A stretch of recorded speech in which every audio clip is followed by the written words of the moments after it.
Good evening, everyone. Uh, in 2007, I published my book. Within it, the Lord had told me to give this message first to the prophets. He didn't say whether you were a preacher or a teacher or who you were, just anyone who believes with all their heart that they are a prophet.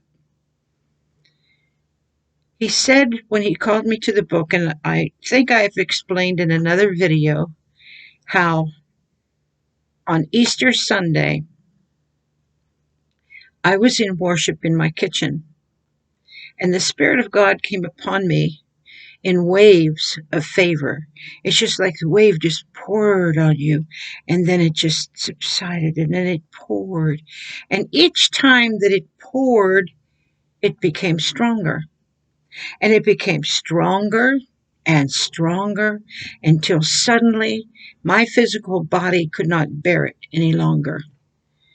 Suddenly, it was so powerful that I fell to my knees like this, and I put my hands over my head like this.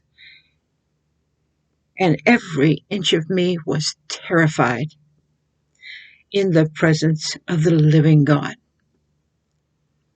And as I went to go get up, I said to him, "Why am I not dead? For I have been at the point of death many times, and my spirit had left my body and had come back many times. And even at times when God had touched me with his spirit so powerfully strong, for at least a second, my spirit left my body and came back. That's how powerful his visits would be with me. And so because of that, I was able to say, 'Why, Lord, am I not dead?' And these are his words to me. You make out with it what you want. You decide what you want.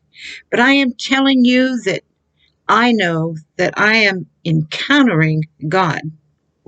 And whenever I do speak about things that are an encounter with God, God makes sure that he witnesses as to who I am."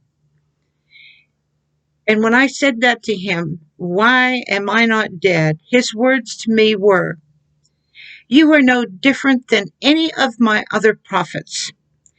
For all have said, 'Woe is me, I am undone.'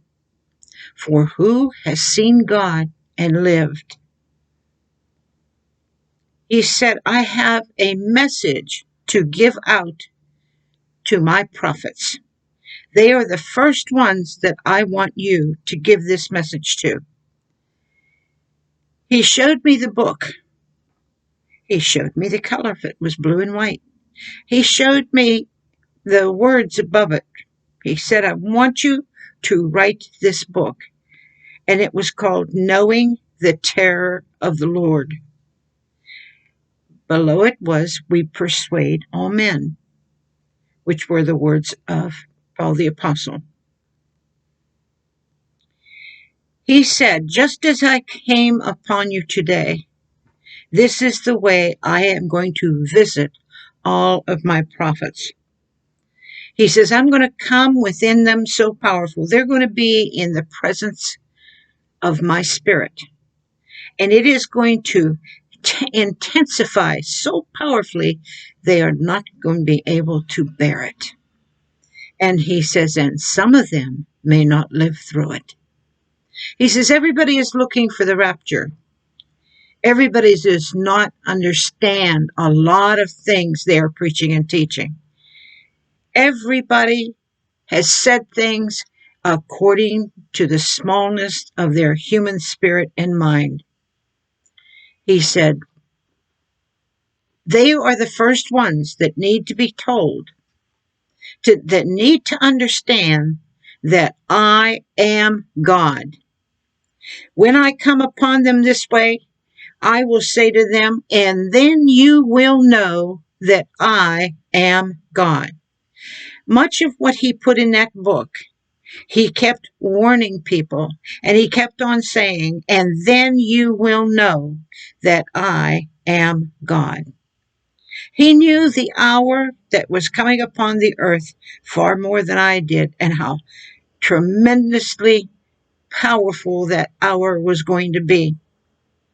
He knew that he paid no attention to my gender, because to my shock, he called me a prophet. Now, if God ever came to you like this and called you a prophet, I guarantee you would be afraid to say any different.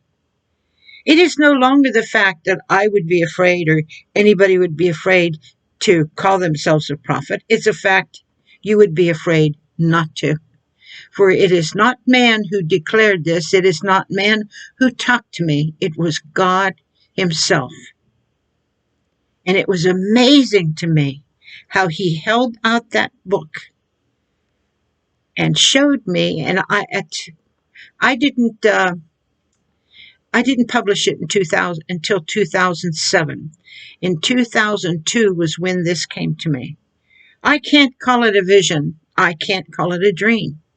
I only know what I saw was a perfection in reality.